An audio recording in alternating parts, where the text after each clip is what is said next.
नमस्कार शेतकरी बांधवांनो, आपल्या कापूस सोयाबीन पिकामध्ये असलेले आंतरपीक आत्ताचे मुख्य पीक तूर येणाऱ्या 20-25 दिवसामध्ये फुलोरा अवस्थेत येणार आहेत. मित्रहो, आपल्याला तूर पिकाचे भरघोस उत्पादन घ्यायचे असेल तर पूर्वनियोजन करणे गरजेचे ठरते. त्यासाठी आपल्याला एक फवारणी करायची आहे. त्यामध्ये आपण महाराष्ट्र केमिकल अँड फर्टिलायझर या कंपनीचे टाबोली प्लस आणि कमांडर घ्यायचे आहे, जेणेकरून तूर पिकांमध्ये फुटव्यांच्या संख्येत मोठ्या प्रमाणात वाढ होऊन झाड भक्कम होईल.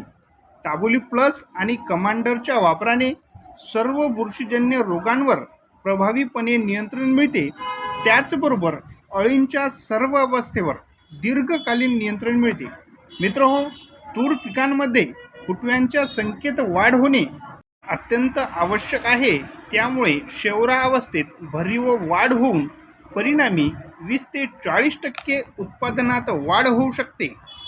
अधिक माहितीसाठी संपर्क करा जय मल्हार ॲग्रो एजन्सी सावळी आणि आप्पास्वामी ॲग्रो एजन्सी आर्णी. धन्यवाद. जय महाराष्ट्र.